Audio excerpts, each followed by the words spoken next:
Noon is in the air. Good morning. It's Paul Allen, mad producer by my side.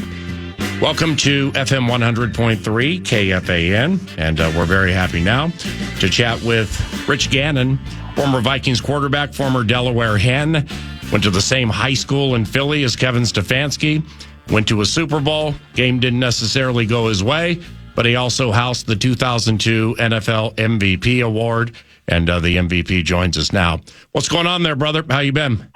PA, I am so fired up. I can't believe it's finally here. We've got football tonight. We've got football tomorrow, and we've got the Vikings kicking off against the Giants on Sunday, and I can't wait. Yeah, likewise. And I'm glad you said that, Rich, about the games and the weekend, because what a terrific, compelling weekend of games. I mean, it begins tonight, then you got Brazil tomorrow. But just like overall, which games grab you from this weekend? You know, I think the first one and the last one, I think you look at this matchup tonight between the Ravens and the Chiefs. Chiefs went in there and really got after them in a playoff game in Baltimore last year. Lamar Jackson disappeared in the fourth quarter. I'm curious to see how they respond. They're going to try and run the football, which is who they are and what they want to do. And I think that's going to be a really compelling game. I think there's a lot on the line in this one. Obviously the defending world champions, the Chiefs trying to go after their third straight Super Bowl. That's never been done before in a Super Bowl era. And so I'm anxious to see that one. And I think the last game on Monday night between the 49ers and the Jets, Aaron Rodgers coming off of an Achilles rupture. He's 40 years old. You know how Jets fans are, PA. They're already talking about the Super Bowl, so I'm going to see what this team has. But this is a good roster. They've got a good defense.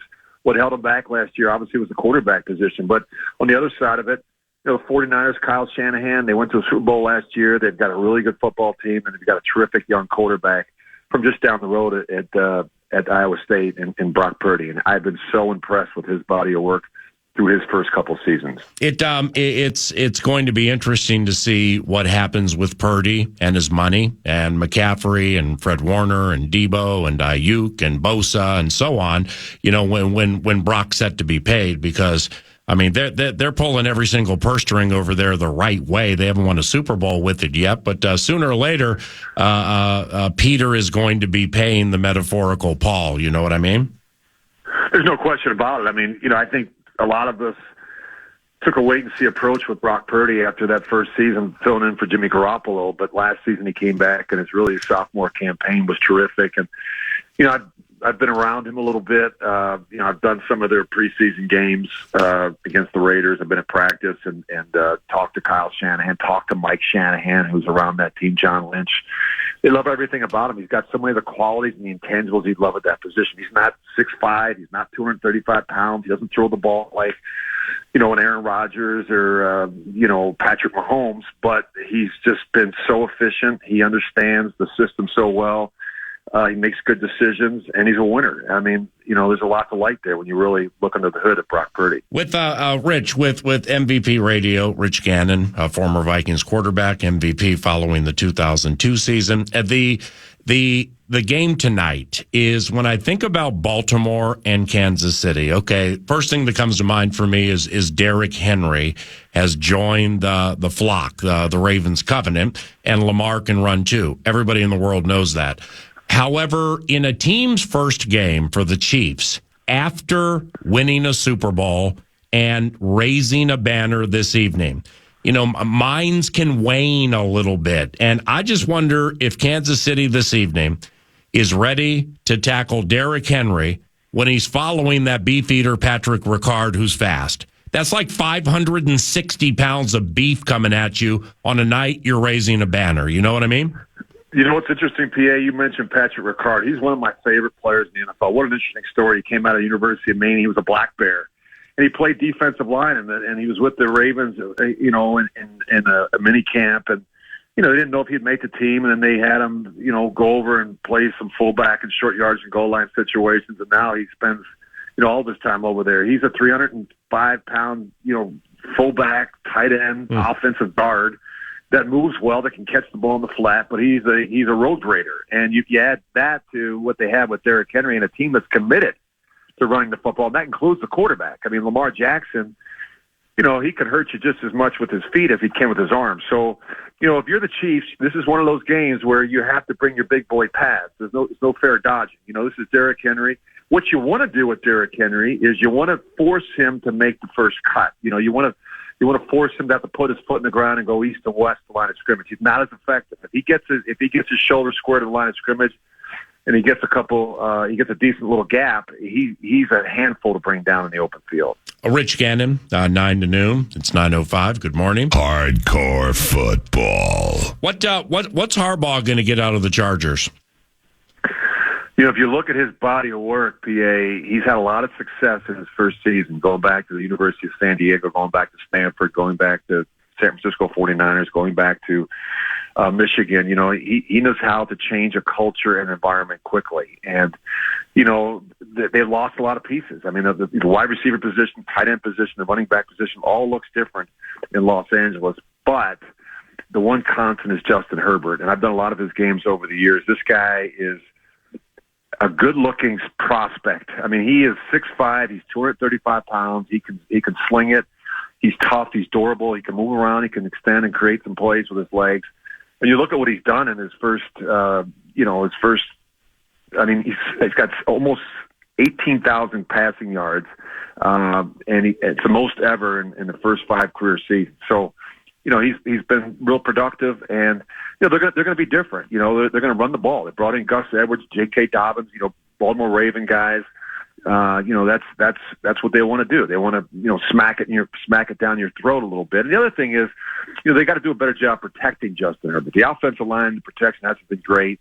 I think when you address the offensive line, they bring in a St. Paul native and Joe Alt at the right tackle position. Crazy story about Joe Alt. I used to work with Joe Alt back in the day as a quarterback. I played with his dad, John, in Kansas City. John used to bring him over to Victoria, and we'd work out the field when he was in 7th, 8th grade, and even 9th grade, throwing the football. And then it turned out that he was going to be about 6'6" and 315 pounds. And decided, maybe he's not a quarterback anymore.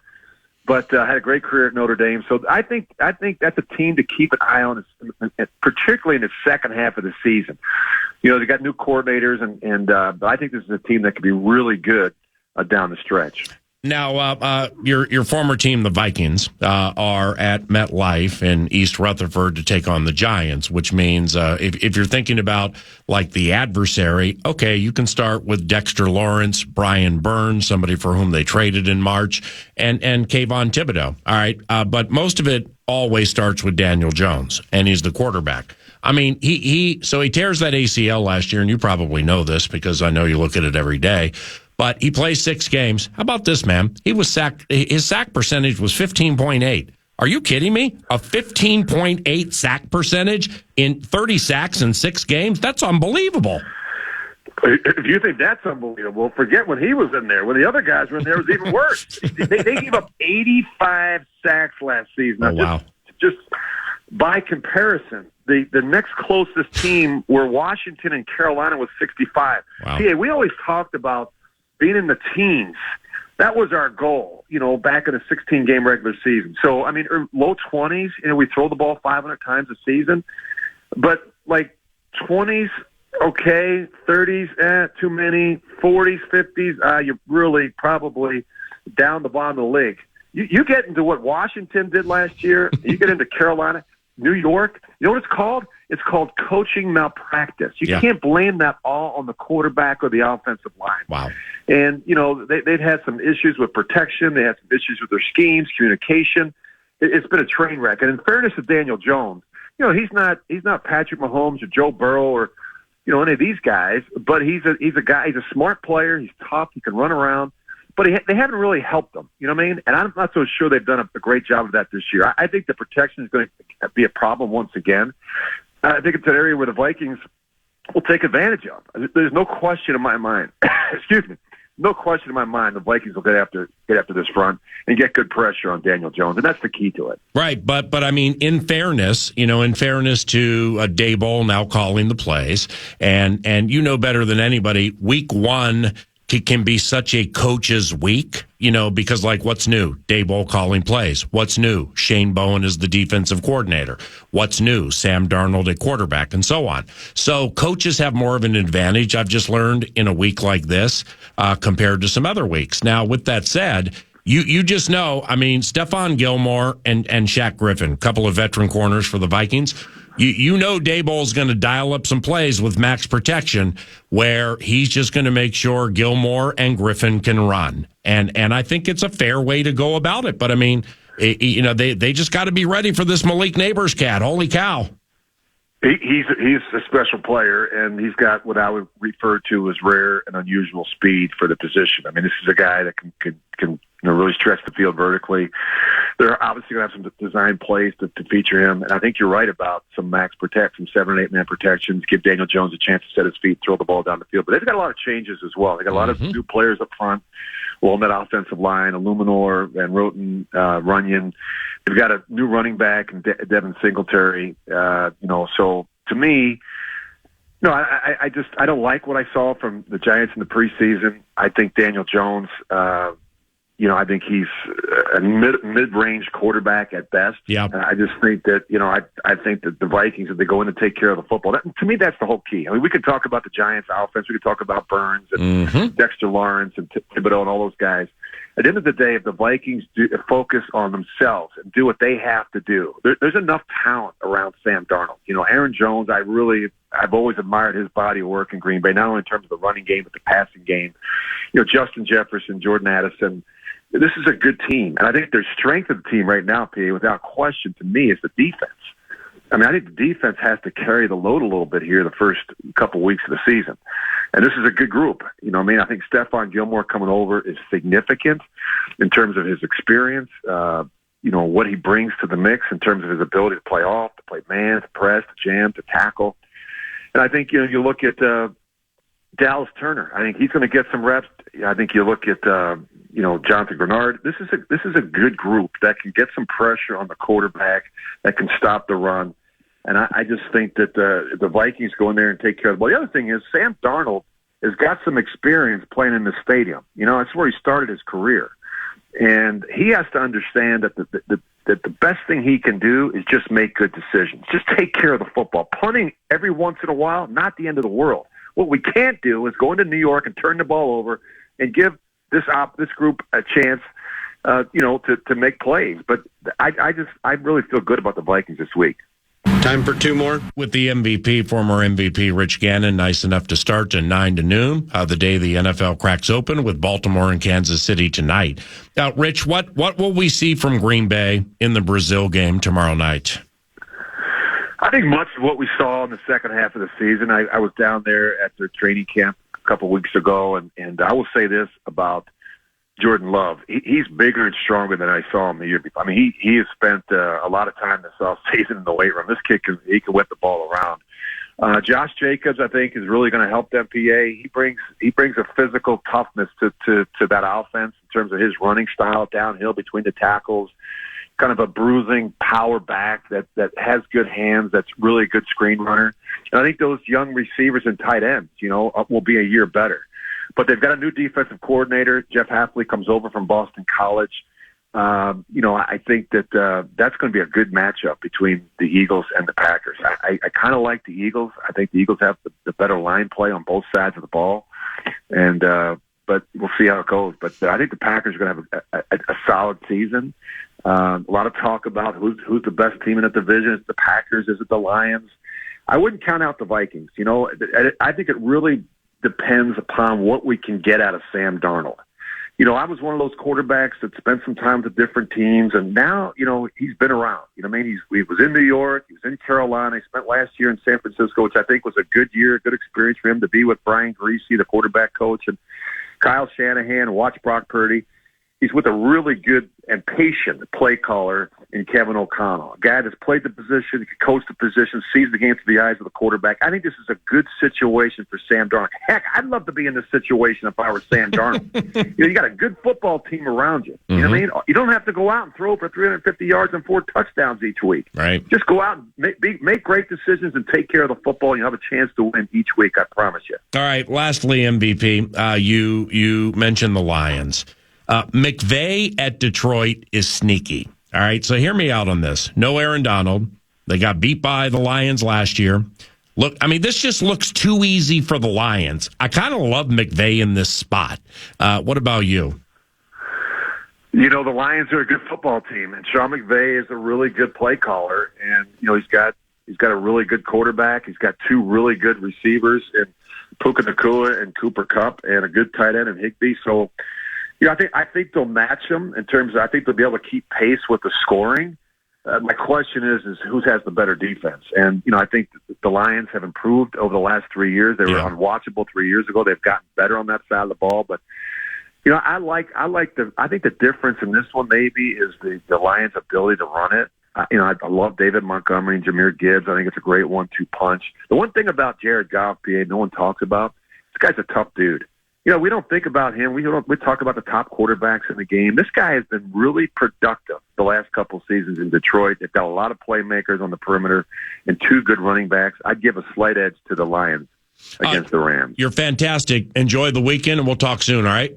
Thanks, brother. Yep, see you, bud. Rich Gannon. Rich Gannon, former Vikings quarterback, also former Delaware hen like Joe Flacco, and a former MVP of the National Football League. Does wonderful work on a Sirius NFL radio with Bruce Murray. And he's a very, very learned and kind man. Thank you, Rich. Now, Baltimore and KC tonight, as part of the Timber Tech What's on Deck set list, because we'll chat about that game. We'll try to chat about a lot of Minnesota Vikings football up to the Lid Lifter at noon this Sunday from MetLife Stadium. And thanks to Timber Tech and timbertech.com. What's on Deck 9 to noon includes Ben Lieber in his weekly spot here. That'll be at 10 o'clock. Also, the Dagger, Wayne Larrivee, joins 9 to noon. It's about a 75%er because he's in Sao Paulo, Brazil. And the cell phone connections, might be a little dicey, but we might be able to go down South America way and chat with the Dagger about tomorrow night's game. And when we return, we continue pressure points and where the pressure and the point of the pressure hits the Minnesota Vikings this weekend. And today, we focus on Aaron Jones. Nordo produces, and I'm Paul Allen. It's 9:17 in the Love Covenant at FM 100.3 KFAN. Good morning.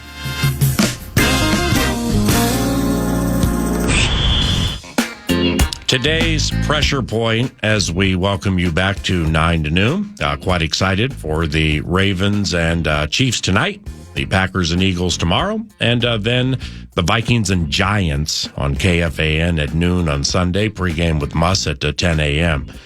The pressure points into which we have been diving this week, 9 to noon, now takes yours truly to a game-specific pressure point for the 2024 Minnesota Vikings. And the game is this one against the New York Football Giants.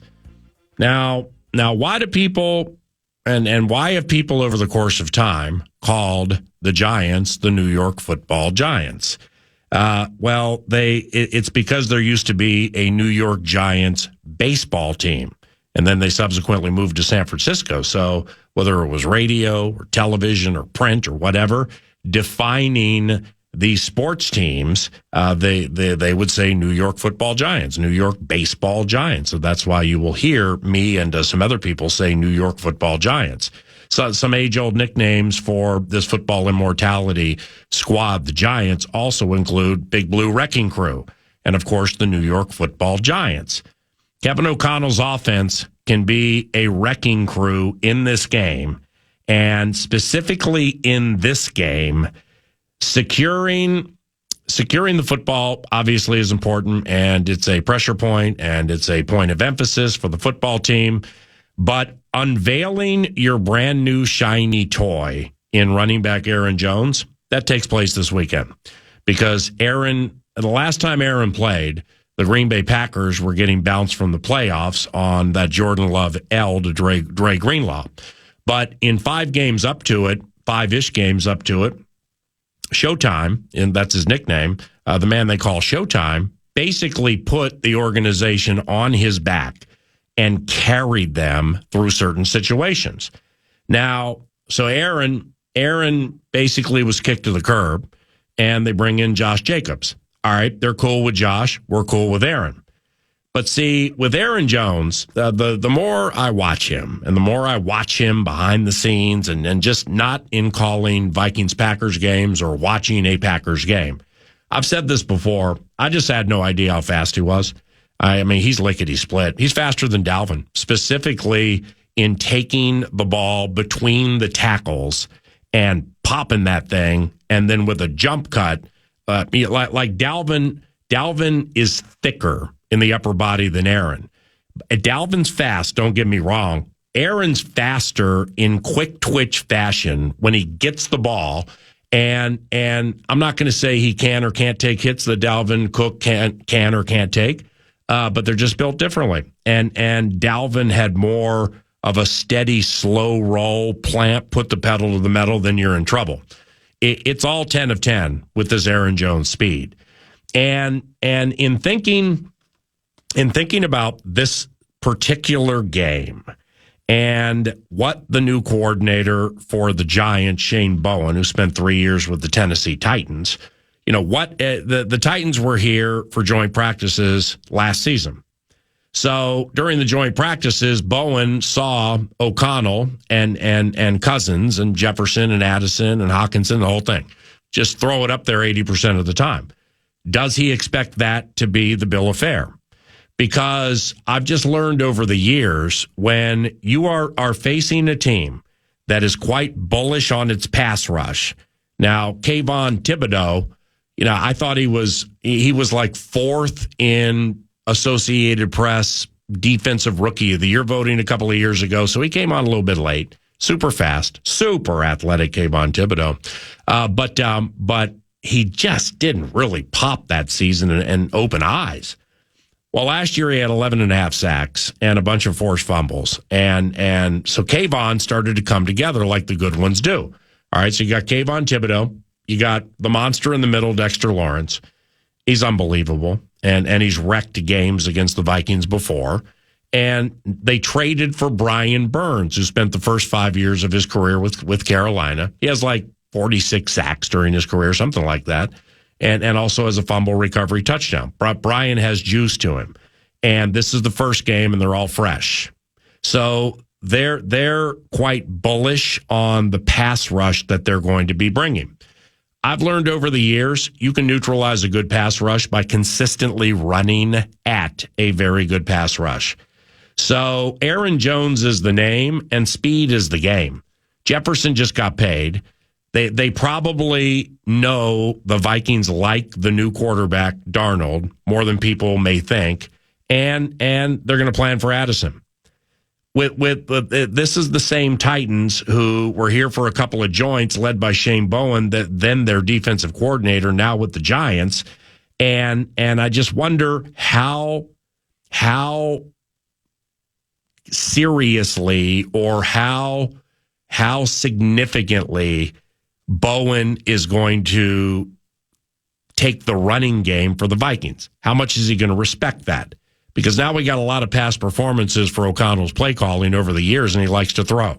And why wouldn't he? I mean, you got Justin Jefferson, Jordan Addison. You're winning games with Brandon Powell. You're walking off in his first year with KJ Osborne, and you're putting Hawkinson on big games. The throwing game's really good.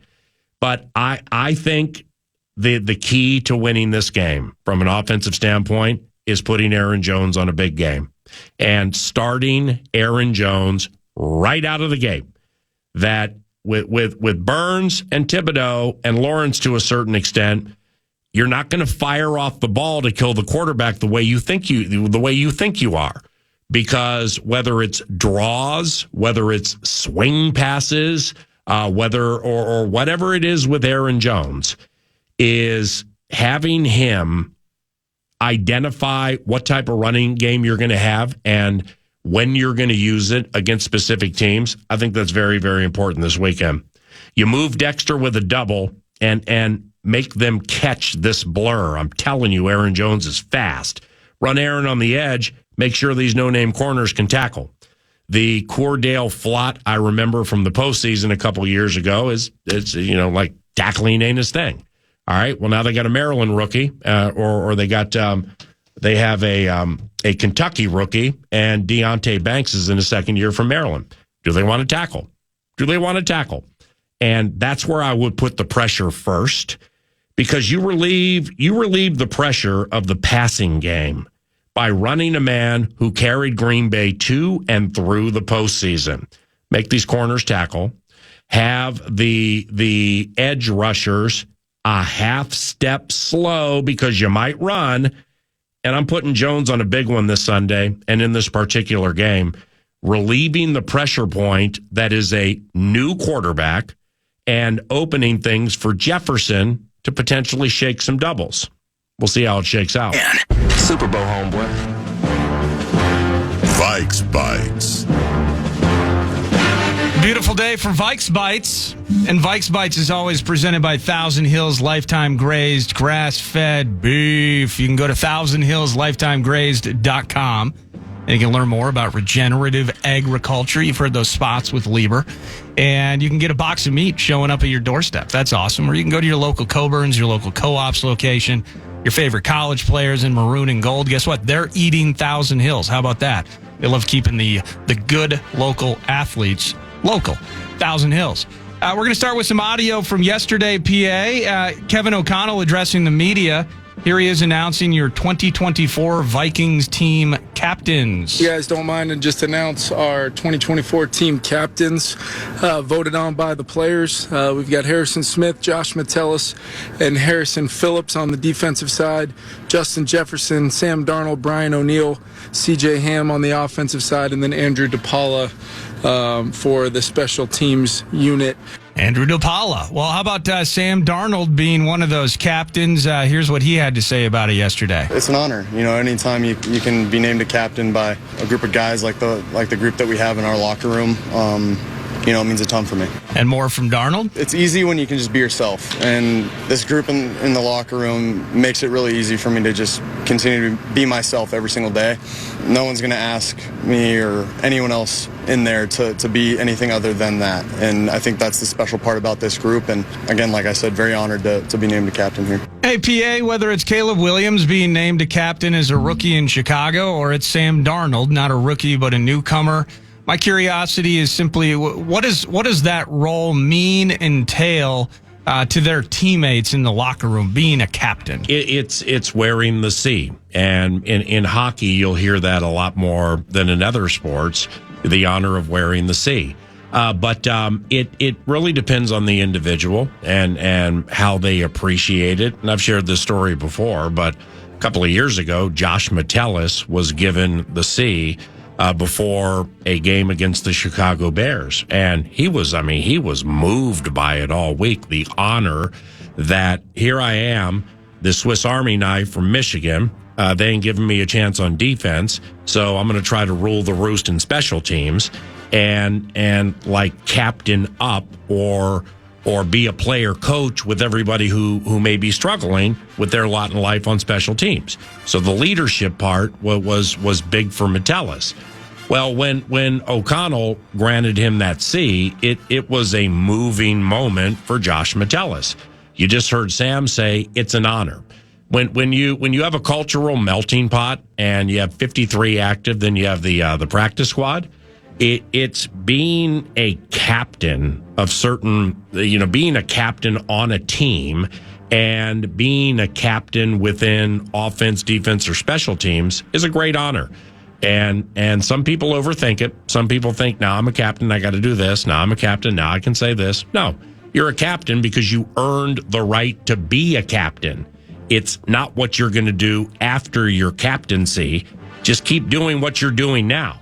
And I think a lot of these people realize that. Vikes Bites. More audio shortly. You'll hear from Kevin O'Connell and more from Sam Darnold as well. But pressure points, last segment. I should have opened with this, as a matter of fact. Aaron Jones talking about how excited he is to be a Viking. I'm excited to, put the purple helmet on, the uni, and just go out there and leave it all on the field and show the Viking fans what kind of player they're really getting, and show them who I really am. Yeah, what kind of player we're getting, and here's more from Aaron on just that. Hard-working, loving guy who's going to come and leave it on the field, play with my heart. Not the biggest, not the fastest, not the strongest, but you would never be able to tell when I step on the field because I play with this. So high effort, high energy. I'm going to lead the guys and bring the energy. I'm excited about a lot of things on Sunday, PA, but just at a base level, the first time he gets a check down or a pass out of the backfield, finds a little space, that's going to be one of my favorite parts of Sunday. Hopefully I'm on Fan Line talking about a W. I just kind of, again, we get to see this happen on Sunday, PA. It's super sweet. With Aaron, I'm excited to watch him run between the tackles. And I'm excited to see how they set up the running between the tackles to get Burns and Thibodeau off their spots, off the 10 of 10, full throttle, rush the quarterback. Thibodeau and Burns, neither one are noteworthy for being run-stopping edge guys. Now, they drafted Tyler Nubin, the Gopher, in the second round. Nubin, for my taste, might be the best tackler of anybody they have in their secondary. Now, the guy in front of him had a Dane Belton or something like that. He's battling a back, so he went limited in practice yesterday. Nubin's going to play anyway. Well, that's the last line of defense. So I just, in remembering the Giants from a couple of years ago, now Jihad Ward plays here. Michael McFadden was a nice tackling rookie for them when the season the Vikings lost to the Giants in the playoffs. McFadden, I think he's a starter, but I think the closer they get to the game, he's going to be on the doubtful side of the game. Bobby Okereke was their leading tackler last year. Okay, he's okay. I mean, it starts and stops with Dexter. And then, so Aaron, the between the tackle running, which he's really, really good at, and they did a lot of it with Green Bay, is I can't wait to watch a seam take place and then Jones hit it full throttle. And then his jump cuts are so good, and I don't think these linebackers are the greatest thing in the world, and I know the safeties aren't. Well, I mean, this if it's done right, if Dexter's handled the right way, and you get him one-on-one with a linebacker, then one-on-one with Jason Pinnock, it's 80 to the house. So I'm wondering what O'Connell's going to do with this running game this weekend, where it's going to come from, how consistent it's going to be with Jones, because Burns, Thibodeau, and Lawrence on 7-step drops can ruin Darnold's year. I'm not talking game. I'm talking year. But it's they know that you know that I know that you know. Well, one thing that they may not know is that with Aaron Jones, you want to make more of a concerted effort, not just to run to appease or run to acquiesce, but to run to be effective and pull doubles off Jefferson. So, we'll see what happens this weekend, man. But I got the feeling Aaron Jones is sitting on a big game. No, I like that. And, additionally, I remember Daniil Hunter, when he first started racking up sacks, there was a conversation about, teams, and we've seen it throughout the league, run at that guy, run at Daniil, and ultimately Daniil rounded his game. I mean, Daniil was great against the run. Daniil figured out the 3-4 change. Daniil's a great all-around pass-rushing defensive end, but that was kind of the idea that how is he going to react to people identifying him and running at him to give him that extra little flinch, that split second of double thinking.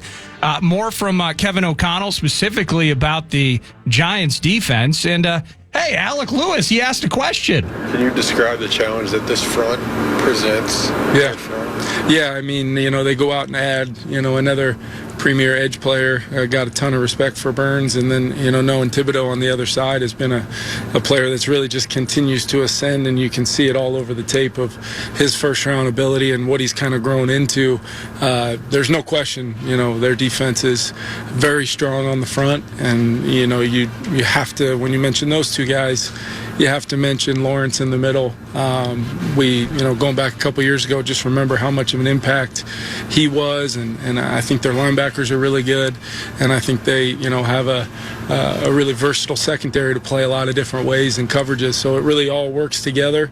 We got a chance to practice against Tennessee when they came in here, when Shane was their D coordinator for Vrabes, and just thought they were really well coached, really tough, ran to the ball, did all the little things that make it hard to play against defenses that do those things in this league. And I think he's really good from a scheme standpoint. So we have our work cut out for us for sure, of going on the road with the obviously element of noise and all those things. We've got to practice and prepare for it, and then make a lot of the things that we've worked on come to life. Vikes Bites. So he hit on several of the things you were just talking about, PA, but let me just so that's the front. Thank you to Alec Lewis for asking that question during the presser. But on the back end, you were mentioning Tyler Nubin and Belton in that. How much of a loss is Xavier McKinney to the conversation? Bobby Okereke led the team in tackles a year ago, but right behind him, 116 of them, that was Xavier McKinney, drafted, played his full 4 years there before now. Yeah. I think he's in green and gold. But is that a loss for them? And clearly the draft pick maybe ultimately will supplement, if not fully replace that. But I'm interested to see what that means in the context of a single game that we're looking ahead to on Sunday. Wonderful question, because I can't remember enough about McKinney's game to know how good he is overall. And I know he's considered to be good, and he got a lot of money from the Packers to stabilize their safety situation. Now with Okereke, he's been around 6 years. So it's with Bobby Okereke. He's a good tackler. He's an inside linebacker in a 3-4. He can play some defensive end, but everything is so position flexibility laden these days that it's really hard to tag. Like Kayvon Thibodeau is an edge rusher, but so is Dallas Turner and/or Patrick Jones. All right, well, when it's 2nd or 8 or 3rd and 9 and Turner and Jones are mugging the A-gaps, does that mean they're defensive tackles? So it's from a positional standpoint, it's hard to identify a lot of Flores players, but that's likewise for this Giants defense too. Because Nubin is going to have some Josh Metellus to him. He's going to have some Cam Bynum to him. I mean, he's going to be all over the place. And depending on how injuries work out for their secondary, they have Deontay Banks, 2nd year from Maryland, had a couple of picks last year. Drew Phillips, 3rd-round rookie from Kentucky. Do they want to trust him in a Jefferson game to start things? Okay. Nick McLeod, 4th year from Notre Dame. Now, Nick McLeod's tough. I remember calling games with him where I just know he's tough. He had 3 fumble recoveries last year, but Cordale Flott is a starting corner for them, and he's in his 3rd year from LSU. He was a 3rd-round pick in 2022, and he was forged into a lot of action against the Vikings at the end of the 2022 season, and it was the metaphorical baptism by fire for Flott. Now he's better now than he was then. But he's a thinner kind of guy, as are a lot of them back there. And off everything Kevin just said, it's my belief, if you can get to Isaiah Simmons, Dane Belton, Jordan Riley, maybe Okereke, Azeez Ojulari is an underrated player. I've always liked him. And you can make Flott, McLeod, the rookie, and/or Banks tackle, then you're going to be in business. And I'm also thinking that the Giants might play a little ball control here with Daniel Jones and Singletary, and their backup running back might be Eric Ward, something like that. So they might play a little keep away. This is a fascinating game. Vikes Bites. Eric Gray is the backup's name. My bad. Thank you, Thousand Hills. An injury update, not only on Jordan Addison, you'll hear that first, but Jalen Naylor. How are our wideouts doing, KO? Jordan Addison doing, and what are you expecting from him this week? Yeah, he's doing better, and he was limited really on Monday and moved around quite well. He'll do a little more today, and then we'd like to kind of progress him hopefully to full by the end of the week. But I think Jordan's in a good spot, and I feel pretty good about him making the game. Naylor looked like he was. What about Naylor? Yeah, he's a couple days behind Jordan, but I think he's progressing really well, and hope to give you guys an update on that a little later in the week. But I feel really, really good about where Jalen's at, and off the training camp he had. A lot of work with that first group, and being able to be out there with that group would be big for us. What does he have? Ankle. They both have ankles. Yeah, sorry. From practice or when? It was from practice. So that's your update. Sounds like Jordan's going to make the game. A little more question and unknown surrounding Jalen Nailor. But I got this via the text line. Sean was kind of asking, hey, if Nailor's going to be out game one, who do you feel has the best chance to be that number 3 spot at receiver? Is this a Tristan Jackson opportunity? What do you think? I would say I would go Johnny Munt. I think Johnny Munt's going to catch more passes in this game than Jordan Addison. After that, if Nailor plays, then I think he has a chance to be involved in a lot of interesting things. We'll just leave it at that. But with Nailor's key here, man, because Nailor's good on special teams, and Nailor's fast. And without Najee Thompson, then they cut Kene Nwanwu. I'm wondering what the gunner situation is going to look like. Now, it's like, okay, well, we're happy for you, the Gunners, on punt coverage. Cool. Tell that to the LA Rams last year, who had this Gunner Olszewski from Bemidji State University go 94 on them, and they couldn't catch him. So they're sneaky good, and they're sneaky good on special teams. Carter Coughlin, Eden Prairie / Sky Umago crazy. Carter's one of the best special teams guys in the NFL. And I think he's a captain for them too, but he dictates things for them. But with Nailor, I'm not saying Nailor's going to be a gunner, but he's the type of guy they would use in a spot like that. And with Trent Sherfield Sr., assuming he's active, I'd be shocked if he wasn't. You know, with Sherfield Sr. and Nailor, you have a couple of new special teams components here on whom coaches are going to count. So first game blues to a certain extent if Nailor can't play, but nevertheless, they should be squared away. Vikes Bites. Last one from KO, and then we'll also hear from the quarterback. Kevin O'Connell talking about his expectations for Sam Darnold. See or expect to see from Sam early in the season? Yeah, I mean, you know, what I want to see and expect to see is what he's done just daily basis for our team, how he's prepared from really when he first got here all the way through a full training camp. I think he's really confident. I think his teammates are really confident in him, not only just the physical side of things from throwing the ball and you know, his ability to be accurate, his ability to push the ball downfield, make great decisions within the rhythm and timing of the play. But I think it's just that comfort of the work he's put in, and really, I say this a lot, but the 2024 offense is this year's version of our offense. It might look different, it might look similar. We've got a lot of things we're really excited about, a lot of players we're really excited about, and Sam is certainly one of them. But I expect him to go out and you know, just execute the offense and play well. And with his skill set, I think you know, Sam's going to be in a good spot. So he expects him to do the things that he's been watching in practice throughout camp, right? And it's whether it's Blake Brandel, he's had as consistent a camp as anybody, KO said with you earlier in the week, because he's doing what he's coached to do. Now, from Darnold's perspective, he's just super excited. Obviously really excited about this opportunity this week. Really good football team over there in New York with the Giants, and obviously, you know, really good defense, very talented defense. You know, Coach Bowen over there has a really good scheme from what we've been seeing, and, you know, just really excited for this opportunity. And part two, well, he's still excited, PA. I think it's a really good opportunity, not just for me, but for our entire team to go out there and, you know, do what we've been doing all camp, just execute at a high level, take it one snap at a time. And I think if we do that, we can have success. One snap at a time, and, you know, kind of dovetailing off of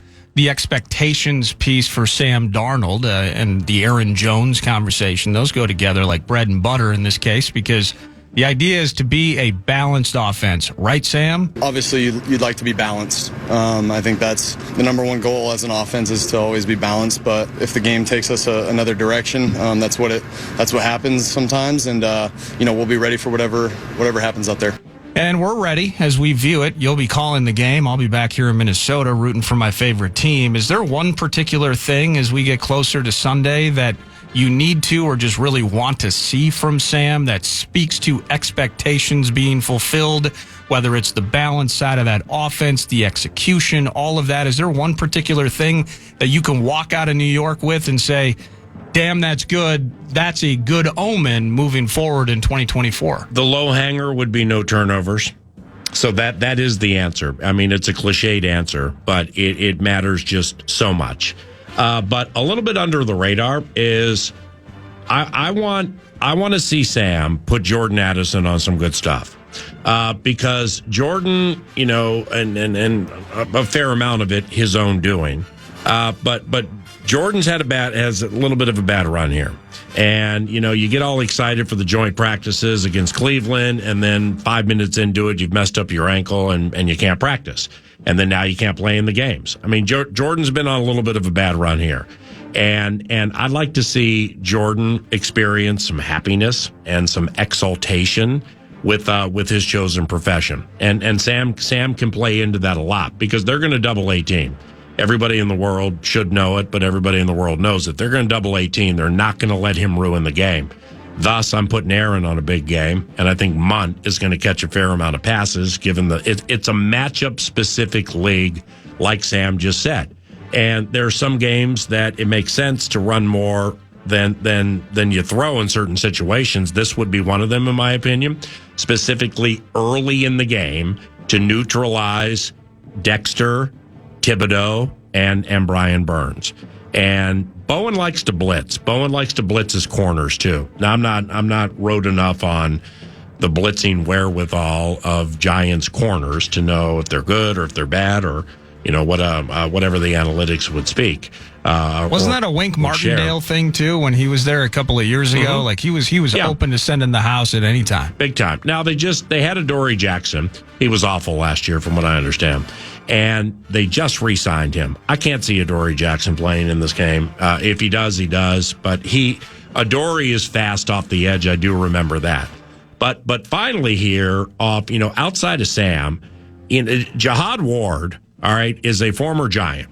And Jihad Ward he can be a mean man. I mean, he's a very, very physical football player. It's, on a defense where you have to pay attention to the Alabama rookie. They will pay attention to Grenard. He'll be the first to get doubles. And then you got Van Ginkel, who's multifaceted. Plus Flores will he'll bring Metellus, he'll bring Hitman, he'll bring Byron Murphy Jr.